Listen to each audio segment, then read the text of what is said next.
حب جواہر یونانی طب کی ایک مشہور مقوی اور مفرح دوا ہے جو اعصابی ذوب، قلبی کمزوری اور نقاہت کے حالات میں استعمال کی جاتی ہے۔ جواہر سے مراد قیمتی معدنی اور حیوانی اجزاء ہیں جو اس نسخے کو خاص قوت بخشتے ہیں۔ اس میں عنبر، مشک، زعفران، ورق طلا، ورق نقرہ، مروارید، یاقوت، زمرد، عقیق، جدوار، بہمن سرخ، بہمن سفید، دار چینی، الائچی، عود، گاؤ زبان وغیرہ شامل ہوتے ہیں۔ ترکیب تیاری: تمام جواہرات و معدنی اجزاء کو قواعد یونانی کے مطابق باریک صفوف بنایا جاتا ہے۔ مرحلہ 2: نباتاتی ادویہ کو الگ الگ پیس کر نہایت باریک چھانا جاتا ہے۔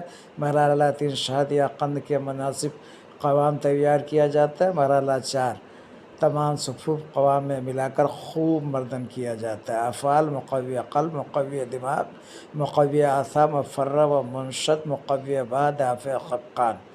خصوصی فوائد: ضعف قلب میں مفید ہے، ضعف دماغ میں مفید ہے، ضعف اعصاب میں مفید ہے۔ نقاہت: بعض از مرض لمبی بیماری کے بعد جسمانی کمزوری کو بحال کرنے کے لیے نقاہت۔ بعد از مرض ضعف باء، عمر رسیدہ افراد استعمال۔ ضعف قلب، خفقان، ضعف اعصاب، ضعف دماغ، نسیان۔ نقاہت: بعد از مرض ضعف باء، جسمانی کمزوری، ذہنی تھکاوٹ، بڑھاپے کی کمزوری میں استعمال کرتے ہیں۔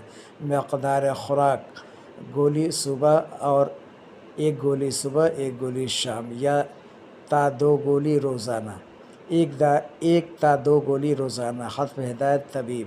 بدرقہ: خمیرہ گاؤ زبان عنبری، شیر گرم، عرق گاؤ زبان یا عرق بید مشک۔ یہ بدرقہ کے ساتھ لینے پر اس کی افادیت بڑھ جاتی ہے۔ ابھی آگے آئے گا کہ بدرقہ کیا ہوتا ہے۔ ایک نظر میں حب جواہر مقوی قلب ہے، مقوی دماغ ہے، مقوی اعصاب ہے، مفرح و منشط ہے، ضعف باء و نقاہت میں مفید ہے۔ یہ فلو ڈائیگرام کے ذریعے اس کے استعمال اور فوائد دکھائے گئے ہیں۔